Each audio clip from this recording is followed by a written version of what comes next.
Okay, Bart Scott's not buying that. He couldn't even say that with a straight face. We all know this is about to be homecoming. Stop it. They put a 40 burger up on him. How naive is Tommy DeVito, right? Tommy DeVito goes in and says, "Oh, I heard Dallas is a great place. It's a nice place to play." Not for you. You going to be having Michael Parsons and DeMarcus Lawrence trying to get their Pro Bowl votes and all pros up, based off how many times they're going to try and get to you. Like, this is a bad football team. Okay, can I get into the question then? You just couldn't wait to go. Yeah. Like, the Jets are the new kings of New York. Pipe down over there, okay? I was a Raven, too. Yeah, you were a Raven. I can boast for something. All of a sudden, now you're really claiming the Ravens. Okay, 8 games in, do you feel this Cowboys team is better, worse, or the same as last year's team?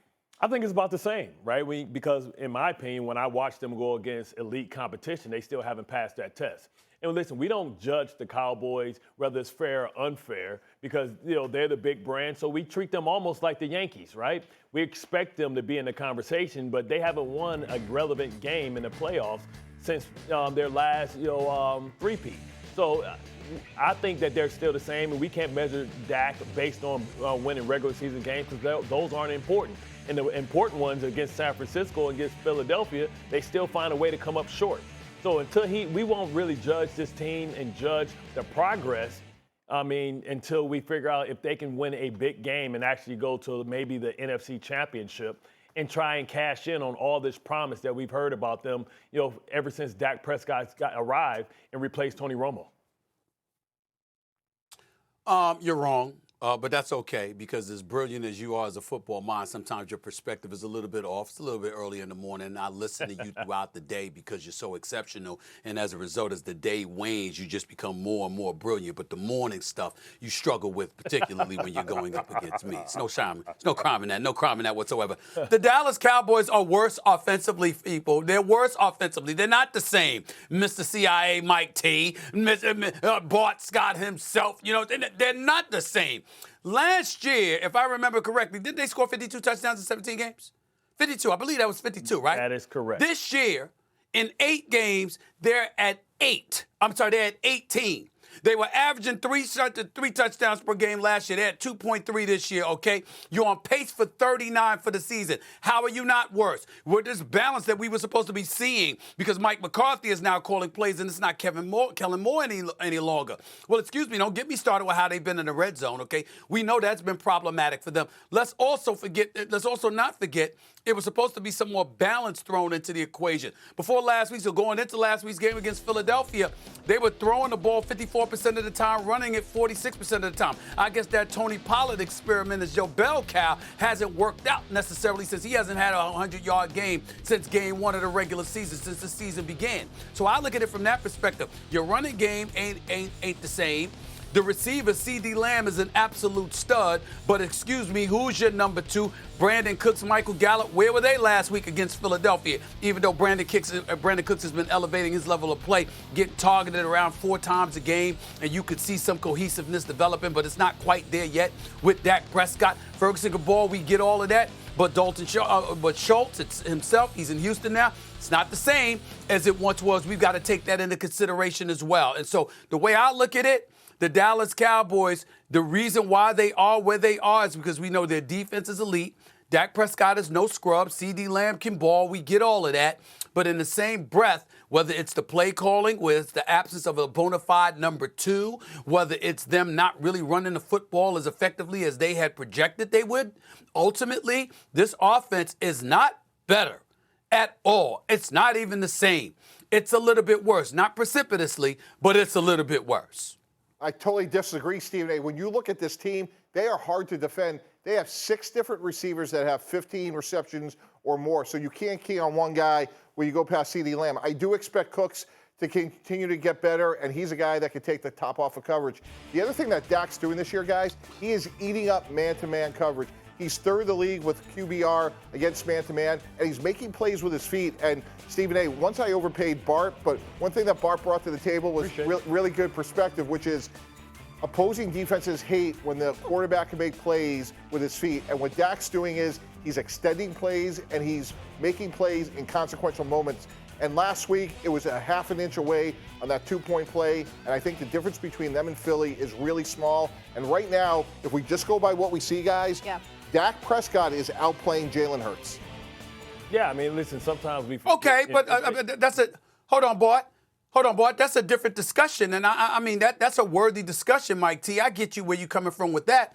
But as I pointed out, when you see how they're struggling offensively, you see opponents that haven't scored as many TDs as their offense has scored. Last year, they outscored them by 20 touchdowns, like 52-32. That's not the case now. And so when I look at that and I look at the divide that existed last year compared to how things are now and how they've been assisted by special teams and turnovers being forced by their defense, let's not ignore the impact of that. It's made their point per game production look good, but it's also deceiving because it hasn't been all in their offense. Their defense has been opportunistic as well as their special teams as well, and that's gone a long way towards them having the numbers that they have. Their offense is worse, Mike T. It is. But you have to understand, it's also about agreeing and playing complementary football as well, right? It's making sure that you don't put too much stress on this defense by giving other teams opportunities. Dak Prescott, whether we want to admit it or not, is taking care of the football a lot better, right? So now Mike McCarthy wanted to get Kellen Moore out because, you know, he was with no risky, no bisky. But sometimes you don't have to risk the bisky sometimes when you have a great defense.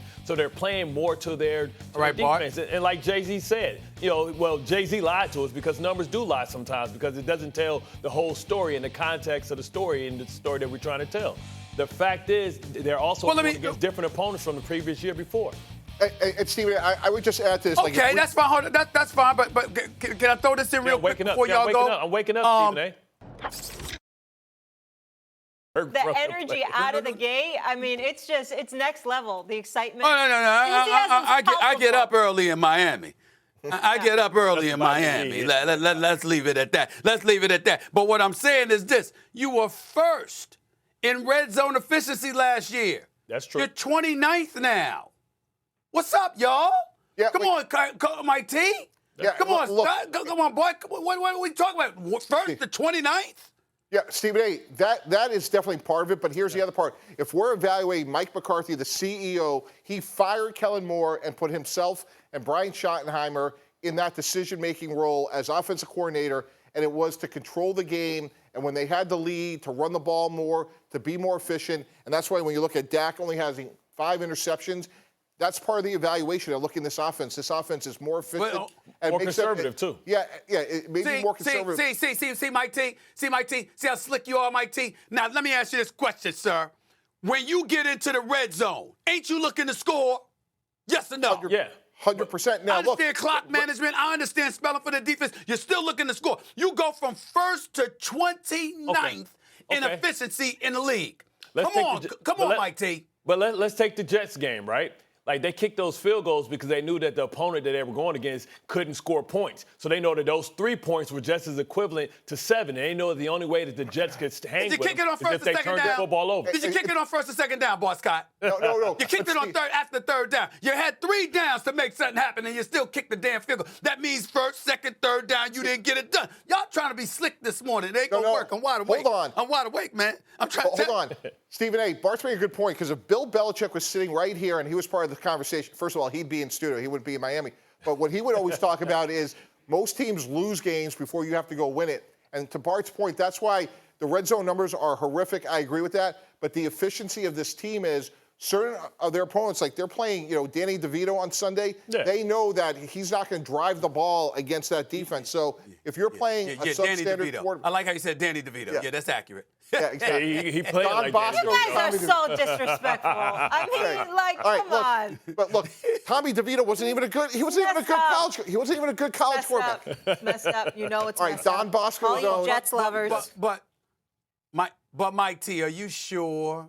Respectfully, are you sure this is the year? This is the season to be bringing up something that Bill Belichick has to say about an offense? Really? I mean, what we've seen. He knows how to win. He knows how to win. This is the year. He did. He did when he had Tom Brady quarterbacking for him. Yeah, he knew then. Okay, well, let's say Mike Tomlin then, because he's Tomlin's his way to a bunch of wins and victories, and it looks real similar to how they're going about winning too. Okay, all right. But Mike Tomlin's actually winning. He ain't 2-7. All right. You feel me? They both Yeah. going home early. We'll go to the Niners.